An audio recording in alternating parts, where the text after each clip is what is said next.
Boa noite, meu nome é Denis. Vou apresentar o trabalho de conclusão do terceiro módulo de edificações. Tá? Vou começar falando do perfil da nossa família, tá? Do perfil do nosso cliente. Seria a família Silva. Ela é composta por 4 membros, sendo o pai, a mãe e 2 filhas. O pai, infelizmente, ele sofreu um acidente no passado que acabou ficando numa situação de cadeira de rodas. Devido a isso, ele nos procurou e solicitou uma casa adaptada numa localidade boa. Então, nosso projeto tem esse foco, uma casa acessível específica para o pai da família Silva. Tá. O projeto visa oferecer uma solução abrangente para a construção de casas adaptadas, tá? Garantindo mais independência e também mais mobilidade.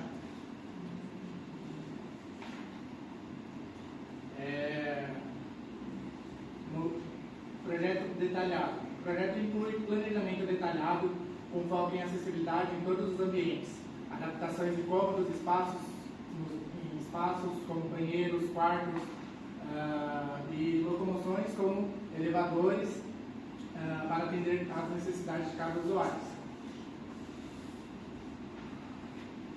Focado um pouco na segurança, aqui eu vou detalhar um pouquinho mais sobre as portas, que no caso as nossas portas têm mais resistentes, uma maior abertura, manípulos e maçanetas de mais fácil manuseio, largura mínima de 1 metro e nos banheiros toda a aparelhagem do banheiro aparelhagem adequada, acessível, de acordo com a norma 90/50. Os assentos e vasos sanitários elevados e ajustável, barras de apoio e espaço livre para cadeira de rodas.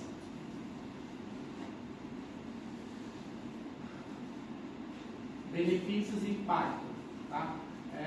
Como eu falei, a independência, tá? Aumento da independência e autonomia, permitindo que as pessoas com mobilidade reduzida realizem suas atividades diárias com mais facilidade. Tá? Tem uma melhora significativa na qualidade de vida, proporcionando mais conforto, segurança e bem-estar. E não menos importante também a acessibilidade. Tá? Nosso projeto tem um foco na criação de ambientes acessíveis, incluído para todos, garantindo igualdade e mais oportunidades. Falar um pouco da localização do nosso imóvel. Ele fica no Brooklyn, tá? Um bairro granfino, digamos assim, mais especificamente na rua Professor Miguel Maurício Rocha, tá? Uma rua bem calma, tranquila, com bastante árvore. Onde está sinalizado aqui, a estrelinha, é especificamente o nosso lote, tá? É esse quadradinho aqui. Fazendo análise do entorno sobre o nosso lote, nós temos as ruas Tomé Portes, Rua Palmares, Rua Pirandelo, e referente às avenidas, nós temos as avenidas Washington e Professor Vicente Alves. Todas essas avenidas e ruas, elas estão a menos de 1 quilômetro, então o nosso imóvel está bem localizado, porque está próximo das avenidas e, estando próximo das avenidas, consegue locomover melhor, tá? Ter mais fácil acesso às cidades próximas. Um dos motivos para nós termos escolhido esse lote foi o espaço do Jardim Brooklyn, que casou bastante com o nosso projeto. É um espaço para eventos infantis, aniversário, até mesmo corporativo, desculpa. Mas é um espaço verde e o principal foco dele também é a acessibilidade. Então foi um bônus. Está próximo também, a menos de a 1 km mais ou menos do nosso lote, então é um lazer próximo para a família que vai morar. comércio e mobilidade urbana. Avaliando a infraestrutura comercial e a mobilidade urbana da região. A localização estratégica garante fácil acesso a serviços essenciais, contribuindo para a qualidade de vida dos futuros moradores.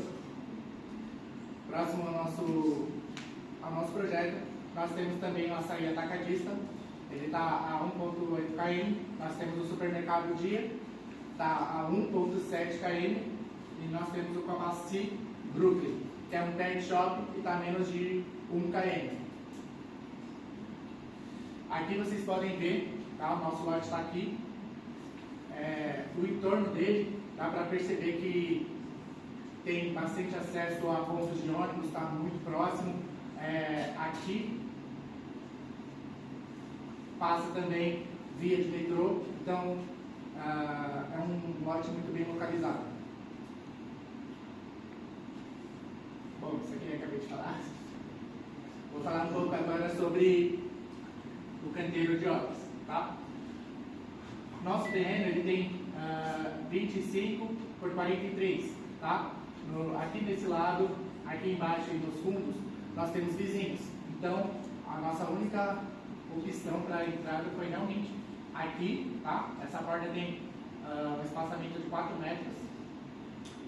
Aqui nós temos a guarita. Aqui fica a betoneira. Aqui fica a caixa d'água, tá? Nós optamos por uma caixa d'água de 1.000 litros no momento do canteiro. Aqui são as baias mais detalhadas, tá? Nós temos uma baia de areia contendo 1,83 metros quadrados, cimento com 2,55 metros quadrados, a brita com 2,55 metros quadrados, e aqui nós temos a forma e armação com 9,26 metros quadrados. Tá? No fundo do nosso canteiro nós temos o alojamento, tá? Ele também tem 2 pavimentos. No pavimento interno do nosso alojamento nós temos o almoxarifado, o vestiário, nós temos um sanitário e um dormitório. No pavimento exterior nós temos a copa, o escritório e também temos um outro banheiro. E aqui é só um detalhamento da escada de caracol para acesso ao segundo pavimento. Falando um pouco sobre legislações e normas. Código de obra. O Código de Obras do município define as regras para construção, reforma, demolições de edificações. Ele aborda aspectos como uso de solo, tipologia de construção, segurança estrutural e outras questões relevantes. É importante consultar o código específico de cada município. Isso é verdade. Cada município tem um código de obras, com cada um seguindo uma regra específica. Assim também como o zoneamento, tá? O zoneamento também é específico para cada município. E referente à acessibilidade, a acessibilidade ela é regida pela norma 9050, que foi uma maior norma que referenciou o nosso projeto. Falando ainda de zoneamento, esse é o zoneamento específico do nosso lote, na rua Miguel Maurício Rocha. Tá? Nosso zoneamento está prevendo que é exclusivamente residencial, ou seja, nessa zona nós não poderíamos, por exemplo, construir comércios ou outra coisa, apenas residência, tá? O que torna até mais tranquilo essa região. Tá? Aqui são os parâmetros de ocupação. Tá? Nosso lote ele tem um pouco mais de 500 metros quadrados. Então ele se encaixa aqui, ó, taxa de ocupação mínima, tá? 50%. Aqui está mais detalhado, tá? O nosso lote na escritura está 516 e o real 516. A taxa de ocupação mínima é 50, nós temos 0,44. Coeficiente de aproveitamento é 1, nós temos 0,87. E a taxa de permeabilidade é de 15%, que nós estamos atendendo o mínimo, que é de 15%. Boa noite. Agora eu vou falar um pouco da proposta do projeto. Nosso projeto visa criar um lar sofisticado e funcional para as pessoas que têm mobilidade reduzida, tanto que o nosso cliente foi o que solicitou isso e por isso é o foco principal do nosso projeto. A gente tenta criar um projeto, uma casa mais acessível para ele, em cada detalhe, não tendo muitos obstáculos, podendo fácil acesso em todos os ambientes. Tá? Aqui é um pouco do térreo superior, que não dá para ver, mas eles estão separados aqui. E o térreo superior está dividido assim entre hall de entrada, amplo e sem obstáculos, a sala de estar, sala de jantar e cozinha, integrados para facilitar a circulação dele. Todos os banheiros da casa são adaptados com barras de apoio, tanto os chuveiros, os vasos, os lavatórios. A gente tem uma área gourmet no fundo, na parte da frente a gente tem um pergolado para estacionamento.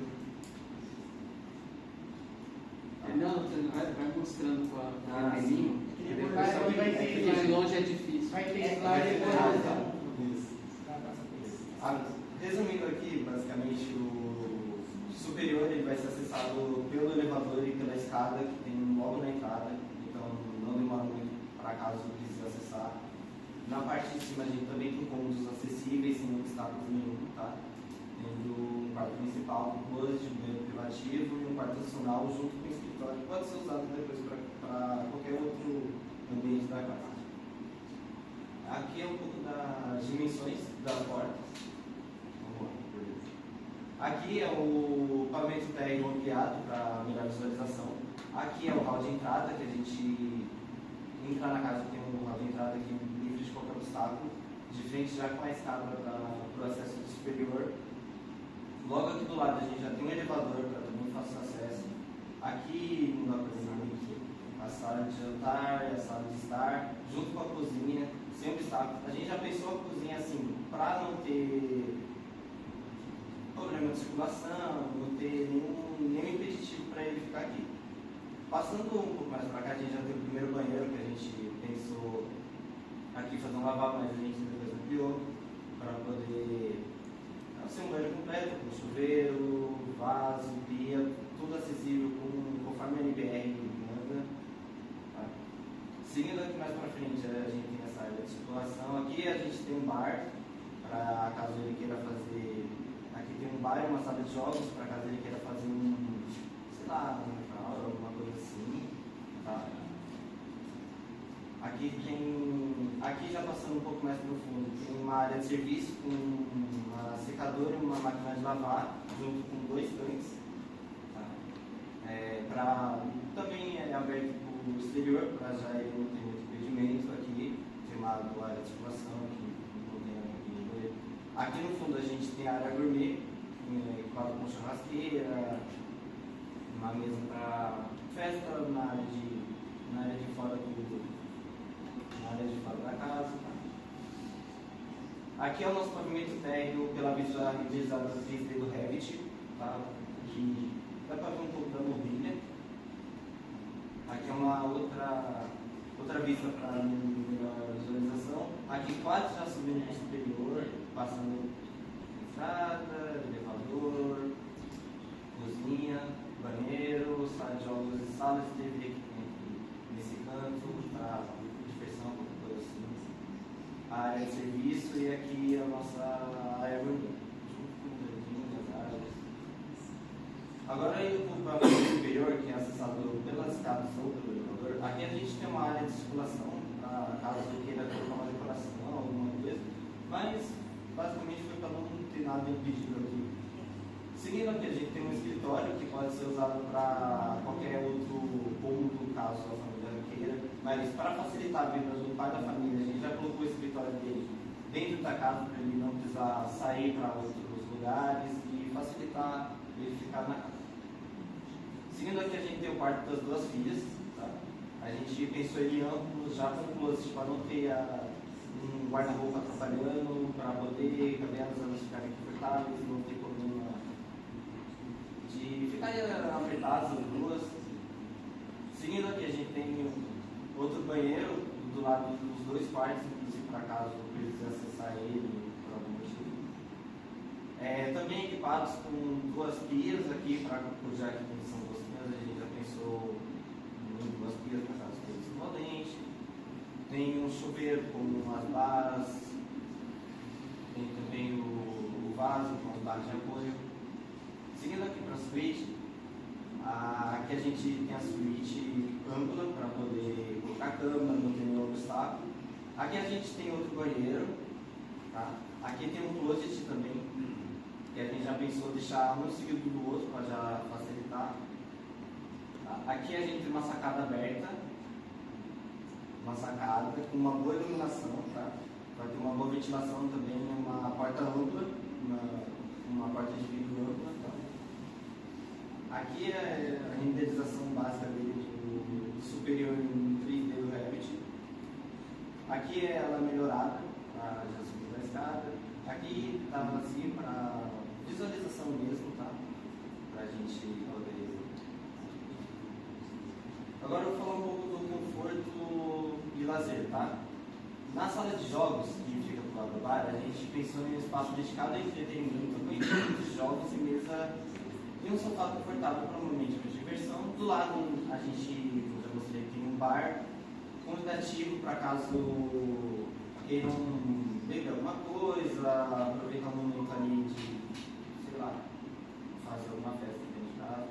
A gente tem uma área de serviço prático na área do fundo para tarefas domésticas, equipado com máquina de lavar e secar roupas e um armário para organização. Aqui, falando um pouco da área externa, tá? Na parte da frente a gente tem um pergolado que cabe 2 vagas cobertas, tá? Pergolado, proporcionando sombra e proteção para os veículos. Já na área do fundo a gente tem uma área gourmet, tá? Um espaço para refeições ao ar livre, para um churrasqueiro com cada, para preparo de alimentos, diversão, né? Piquenique, qualquer coisa assim, já que também está do lado do jardim. Aqui é a vista frontal da casa, tá? Renderizado no Revit. Aqui é a vista aérea dele, mostrando o pergolado com sombra, aqui passando um pouco pelo corredor. A vista lateral para melhor a visualização dela sem aquele muro, tá? Para aqui as árvores, a área de jardim toda aqui. Tá? Vou falar um pouco dos detalhes das construções, falando um pouco da cobertura, dos tocos, das portas e dos pisos. Tá? A cobertura que a gente pegou é de telha cerâmica com um caimento mínimo de 15%, tá? Apoiado numa estrutura de madeira de peroba de primeira qualidade. Os fogos também são de peroba, com cada placa medindo 18,5 a 27,5 centímetros, proporcionando um isolamento acústico e privacidade. Por isso que a gente já pensou nesse material, porque ele é um material especificamente para propor esse isolamento acústico. Tá? Todas as portas das casas serão de madeira de marfim, variantemente identificadas de P1 a P5, unidas especificadas em cada modelo. Tá? Nossos pisos nas áreas secas será utilizado piso iluminado Clip Parat Graúna, enquanto já nas áreas úmidas será utilizado porcelanato polido de 80 por 84 cm, na cor 10. Vou falar um pouco das instalações hidráulicas aqui, tá? As instalações hidráulicas a gente seguiu as normas brasileiras e um pouco do que a gente já conhecia. Aqui são as normas que a gente usou, a NBR 5626, NBR 5657, 5658, 5648 e 5680, que são as principais normas que regem os projetos hidráulicos. Aqui é a planta de água fria, tá? Eu optei por fazer ela em vista para melhor visualização. Tá?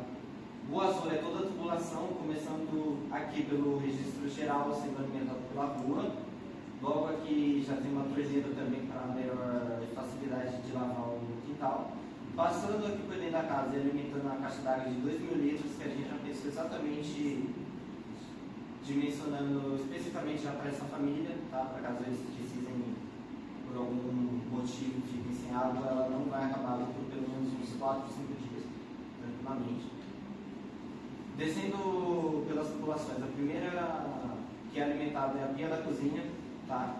Que o cano geral, que que passa é de 50 milímetros, mas decaindo ele passa para 40 e quando chega na pia ele é de 25 milímetros. Tá? Mesma coisa com os banheiros, caindo de 50 para 40 e quando, o de 40 é mantido no vaso. Tá? Já para a pia do chuveiro eu desci para 25 milímetros, tá? Sendo também separado com registro geral em cada um dos sanitários, das sanitárias, tá? Com registro de pressão para o chuveiro e registro de gaveta no resto.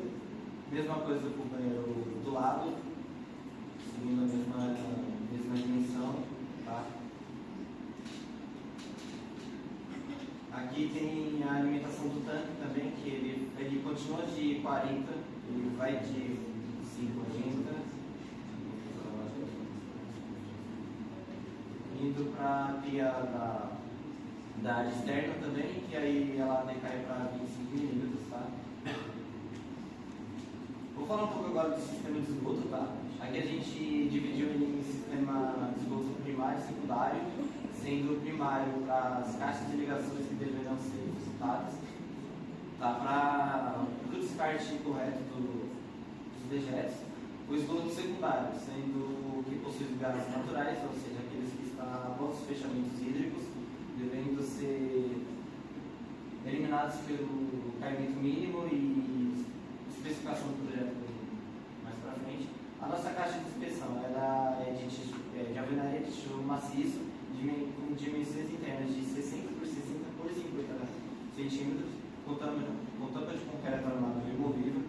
Tá? O fundo da caixa tem que ser em forma de canaletas de cimento alisado, tá? Com caimento no sentido do fluxo, para não impedir a formação de depósito de dejetos, né? Também, tá? As redes de ventilações têm a finalidade de retirar os gases naturais causados pelo descarte delas e elas são canalizadas para cima da cobertura cuja tubulação está especificada em projeto. Tá? Aqui a gente tem a instalação do esgoto conforme a NBR 8160, tá? Esse daqui é pavimento térreo. Aqui sendo alimentada a pia sendo levado numa caixa de gordura e depois passando para a caixa de inspeção e sendo eliminada na rede pública da Sabesp. Mesma coisa com os banheiros, tá? Tendo a tubulação também de 40 milímetros para o esgoto, apenas a da pia que é de 25, sendo descartada direto na caixa de inspeção e não passando necessariamente por uma caixa de gordura. Tá? Mesma coisa para a pia do bar, que também passa por uma caixa de gordura antes de passar pela caixa de inspeção. Os dois tanques da área de serviço eles vão direto para a caixa de inspeção aqui. Aí já é descartado diretamente na rede pública. Depois. Mesma coisa na pia da área gourmet, que ela vai para a caixa de gordura antes de passar pela caixa de inspeção. Aqui do lado a gente tem um gradil que é para escorrimento de água, tá? Que a gente pensou para não acumular água aqui, tá? O caimento, por causa da inclinação do nosso terreno, na parte dos fundos até a metade é de 2%, tá? A inclinação do caimento da tubulação. Da metade para frente até a rede de esgoto da Sabesp é de 1%, já que o nosso terreno é praticamente plano. Então não tem muita inclinação. Aqui é uma vista um pouco ampliada para ver melhor a cozinha, o banheiro feminino e o bar, tá? Aqui as simulações que eu já citei. Mesma coisa da área de serviços e área gourmet, uma melhor visualização, tá? Aqui é a planta sanitária de esgoto superior, também é a mesma coisa. Essa aqui é a vista ampliada do banheiro superior. Dos dois banheiros superiores, né? Tendo aqui também um detalhamento básico da caixa d'água. Aqui pegando esse banheiro, um ralo sifonado para atacar os dejetos direto para cá. Daqui passando também descartando da pia, tá? Passando para cá direto do vaso sanitário. E aqui tem o tubos de queda, tá? De 100 milímetros para atacar os objetos no andar de baixo, para eles irem para a caixa de inspeção antes de serem descartados no dessas. Boa noite, pessoal. Meu nome é André. Estou aqui para falar um pouquinho sobre as instalações elétricas do nosso projeto. Todas as instalações elétricas do nosso projeto seguem a NBR 5410 na questão de dimensionamento. Então, nós precisamos dimensionar, como a NBR diz, nós precisamos prever pelo menos um ponto de iluminação em cada cômodo da nossa casa, sendo que no banheiro as tomadas não, as arandelas de iluminação tem que estar a uma distância de 60 centímetros dos boxes do banheiro. As condições para definir, quais são as condições para definir a potência mínima de iluminação? Para uma área de 6 metros ou menos, nós atribuímos no mínimo 100 VA, 100 volt-ampere, para esse cômodo, na questão de iluminação. Para áreas de 6 metros quadrados ou mais, nós atribuímos 100 VA nos 6 primeiros metros e 60 VA a cada 4 metros inteiros. Então, se nós temos 10 metros quadrados, nós adicionamos um ponto de iluminação de 100 VA e adicionamos mais um de 60. Se tivesse, por exemplo, 15 metros quadrados, a gente manteria os 100 VA mais os 60 VA para que a gente pudesse compatibilizar, né? Porque são 4 metros quadrados inteiros. Então, se passar um pouquinho, mantenho para o anterior. E assim vai. Na questão das tomadas, das tomadas de uso geral. As tomadas de uso geral também tem uma questão mínima que, cômodos com menos de 6 metros quadrados, nós colocamos uma tomada, pelo menos uma tomada no cômodo, e seguindo cômodos ou dependências com mais de 6 metros quadrados, nós atribuímos para cada metro ou fração de perímetro, a cada 5 metros ou fração de perímetro, nós atribuímos um ponto de tomada quando possível. Para cozinhas e áreas molhadas em geral aqui, nós atribuímos uma tomada para cada 3,5 metros de fração de perímetro. E assim, no subsolo, varandas, garagens, sótãos, nós atribuímos pelo menos um ponto de tomada nesses cômodos. Nos banheiros, nós precisamos colocar no mínimo uma tomada junto ao lavatório, a uma distância mínima de 60 centímetros do box. Por conta da questão da água, né, água com energia não casa muito bem. As plugs aqui, para aquelas áreas molhadas que eu havia dito. As 3 primeiras plugs que você dimensionar dentro do cômodo, você precisa ter 600 VA para cada uma delas. Passando de 3 tomadas no seu cômodo, você adiciona 100 VA para cada uma das tomadas excedentes.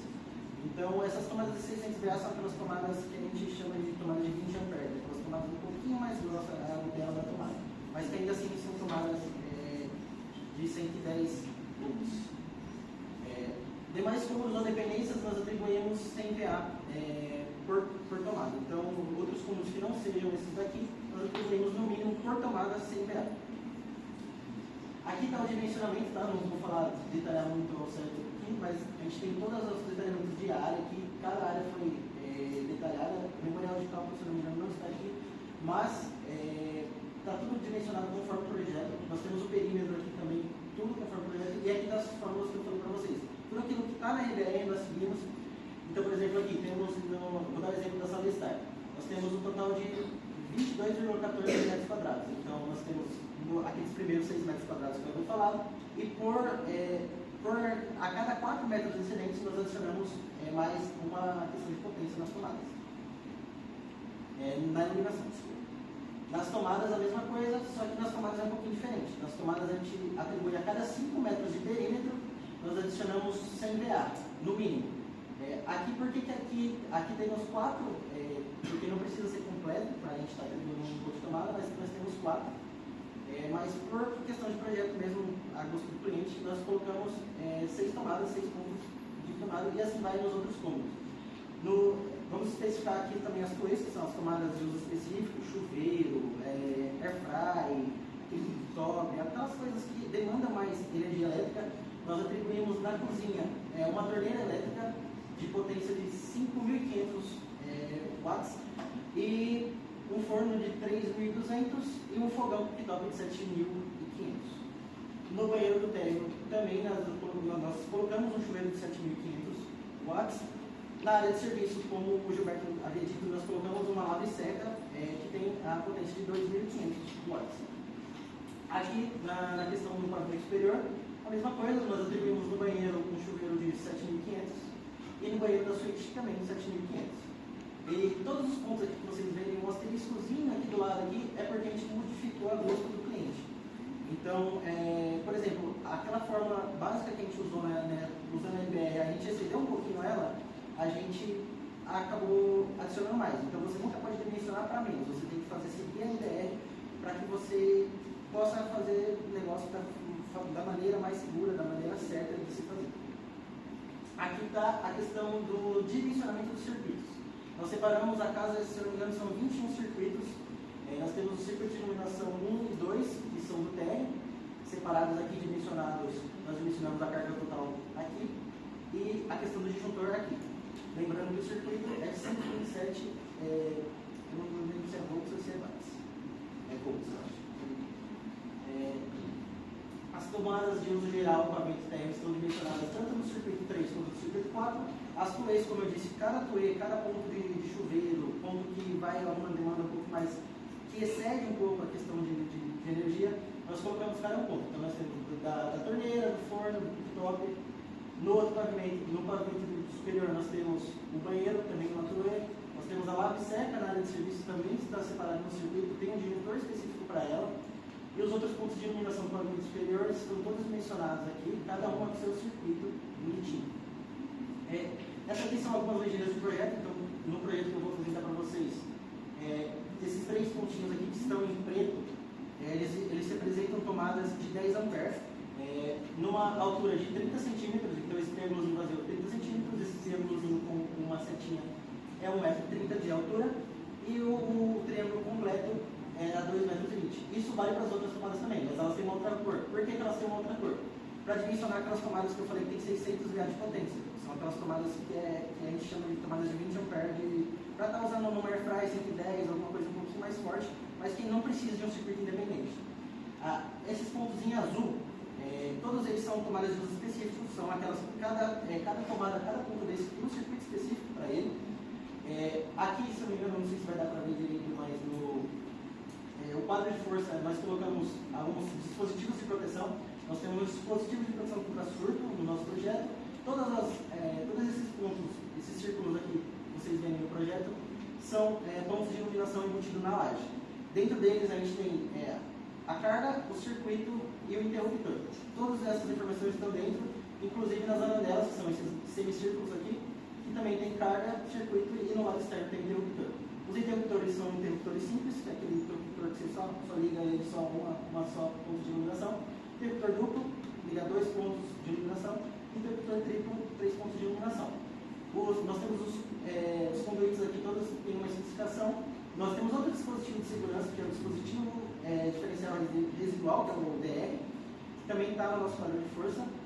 Esses quadradinhos aqui, esse quadradinho são os nossos chuveiros.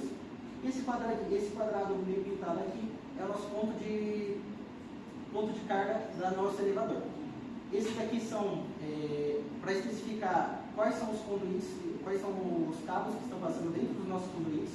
Então nós temos uma setinha aqui, condutor, tem fase neutro, terra e retorno.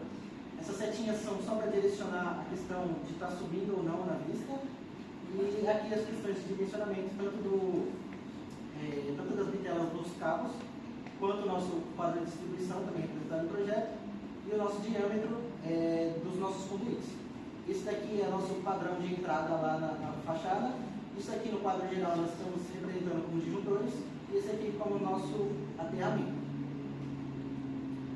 Aqui eu vou falar um pouquinho do projeto de elétrica aqui, como vocês podem ver, a gente dimensionou para cada cômodo, como está todo dimensionado lá, nós dimensionamos bonitinho, cada cômodo tem seu ponto de iluminação, todos dimensionados conforme aquela tabela, todos têm seu interruptor, todos têm, o interruptor está representado por esse fio vermelho, como eu disse no começo. Esse ponto aqui, não sei se está dando enxergar, mas é um ponto azul, é o ponto de energia do elevador. Esses pontos em azul são as tomadas de uso específico. Aqui nós temos a torneira, aqui o forno, e o cooktop na cozinha. Aqui passando o pavimento, deixa eu ver se tem no finalzinho. Tem no finalzinho. Aqui tem o chuveiro, também pavimento térreo. E a lava sete aqui no cantinho também está dimensionada. Aqui no pavimento superior, nós temos todo o dimensionamento de iluminação. Os pontos de tomada aqui podem ver que a maioria são, se não todos os pavimentos são aquela simbologia preta. Eu disse que a maioria a gente está usando aquela tomada mais simples, que é a tomada de 10 amperes. No chuveiro nós estamos usando, nós temos um circuito independente do chuveiro, dos dois chuveiros na verdade, e é isso. Passando aqui, esse é o nosso padrão de distribuição.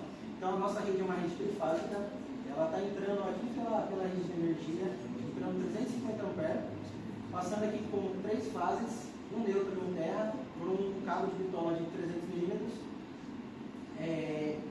Entrando aqui nós temos o disjuntor geral da casa de 350 amperes. Passando nós temos os dispositivos de segurança, nós temos o DR, e aqui mais para baixo, que depois eu vou mostrar, tem o DPS, o dispositivo contra surtos. Cada um dos circuitos foram dimensionados aqui, ó, bonitinho, como eu falei, como a Guilherme falava no começo, cada um está referenciado aqui no projeto. Aqui, como eu disse, o DPS e o aterramento. Tanto o DPS está aterrado, como a caixa, aqui a caixa de padrão de força geral também está aterrada. Falar um pouquinho do projeto estrutural, dar uma pincelada sobre o projeto estrutural. Nós fizemos aqui um projeto estrutural básico, nós não tínhamos ideia de como referenciar um projeto estrutural, mas nós fizemos mesmo assim, porque para identificar pontos de vigas, pontos de colunas, e a gente dimensionou algumas sapatas também.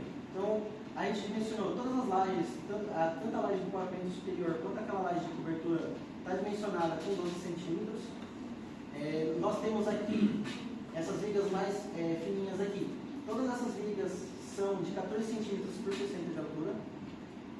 As vigas dessa lateral direita aqui que confronta com o vizinho, que é aquela parede mais larga do projeto, que o Gilberto apresentou. Todas essas vigas têm 24 por 60. E as colunas, aqui, as colunas, não sei se ela chega direitinho, mas nós temos aqui nesses pontos colunas de 14 por 30, e nesses pontos da parede à direita nós temos colunas de 24 por 30. As sapatas nós dimensionamos elas com 1 metro de largura por 3 de profundidade. Ela está aqui em formato de pirâmide mesmo, mas nós dimensionamos todo esse conjunto. Então temos as lajes de 12 centímetros aqui, do pavimento superior e a laje de cobertura. Nós temos aqui as vigas de 14 por 60 aqui, e nesse outro lado de cá, todas essas questões aqui tem 24 centímetros de espessura.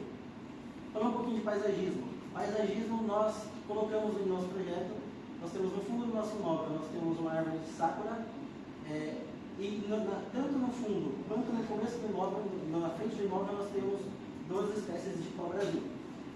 Além desses 2 espécies de pau-brasil, uma árvore de sakura, nós temos 11 arbustos de tulia, pode ser aqui, ó, bonitinho, 11 pontos de tulia, que é uma árvore que é um arbusto, vamos supor assim.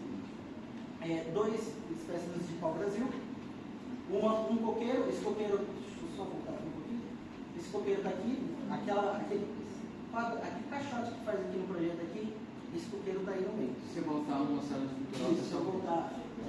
Aí, ó, esse espacinho. Esse espacinho aqui.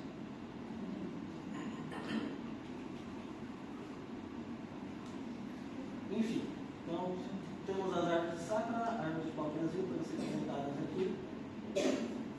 As turinhas, né? Cada pontinho desse é uma turinha, o coqueiro nosso está ali no meio. E na frente, o pau-brasil aqui à esquerda.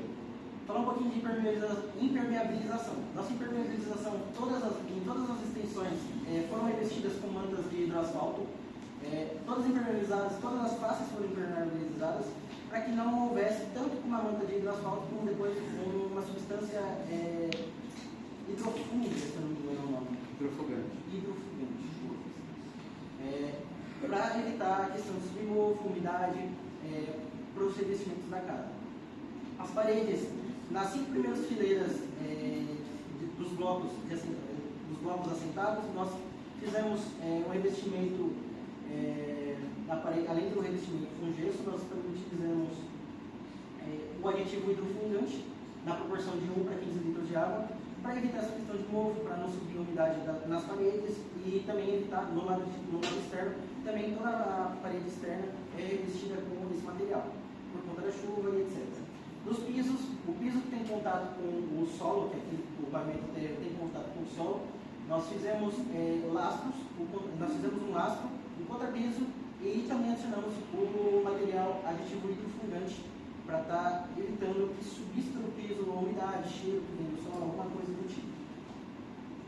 A pintura. Toda a parte de pintura na nossa casa foi feita com tinta acrílica, em 2 mãos de tinta acrílica fosca branca, para que não fosse. E serão aplicados também um selador de acrílico. Limpeza, todos os materiais foram retirados. A gente já pensou.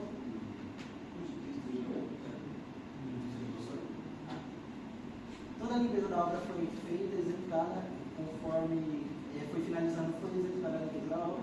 Já pensamos na limpeza da obra, no caso. Sustentabilidade. A gente vai falar um pouquinho sobre sustentabilidade.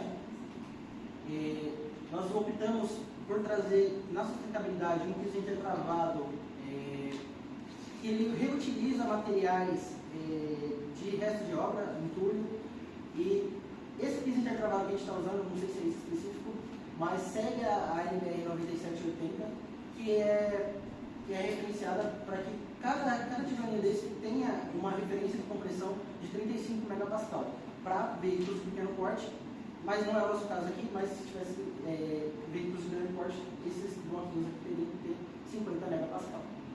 Como eu disse aqui, o piso intertravado ele utiliza de materiais recicláveis de resto de obra. Então, entulho, a gente pega essa ideia veio se não me engano, da Universidade de Socorro, aqui em São Paulo. Utiliza de resto de entulho na mistura para criar os tijolinhos de intertravado. Também colocamos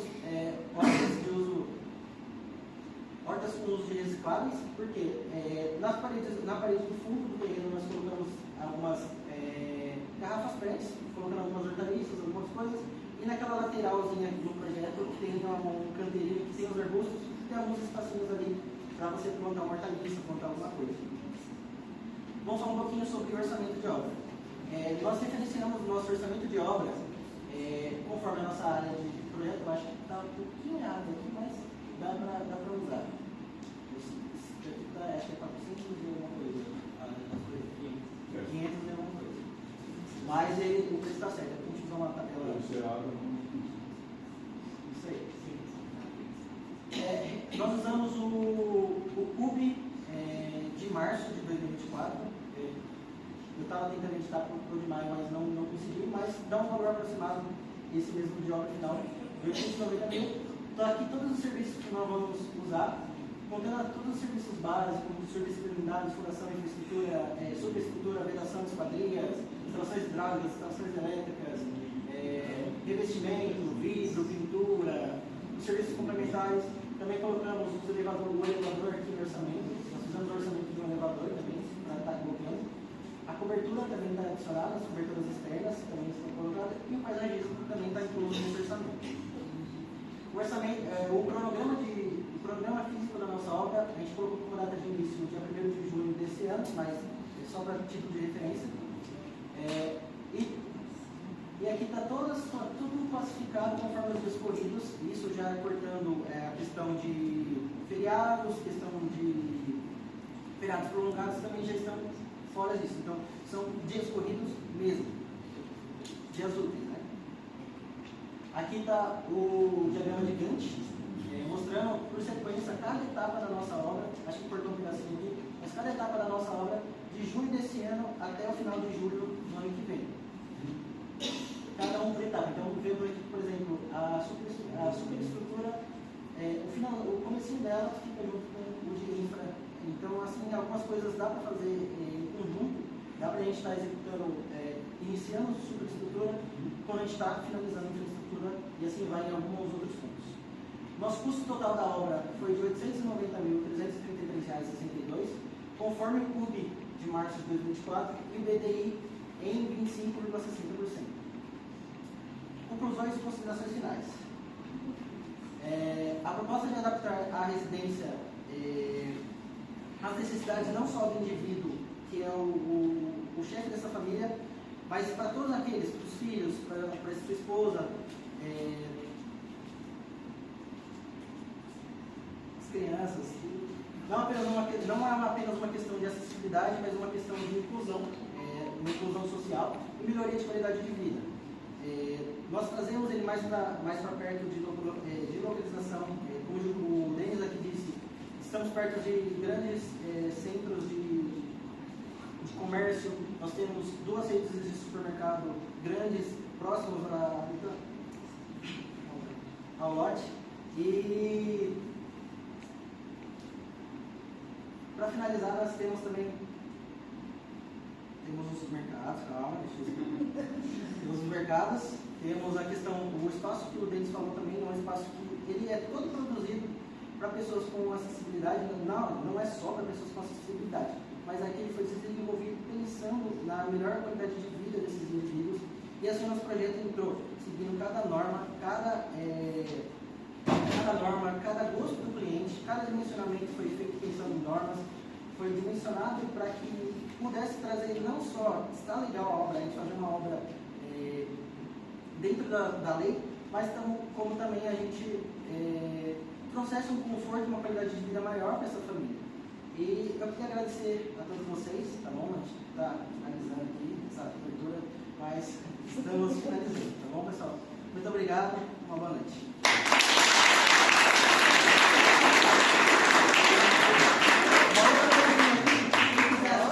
Projetos, tem um QR Code aqui, tá? A gente vai deixar aqui no final.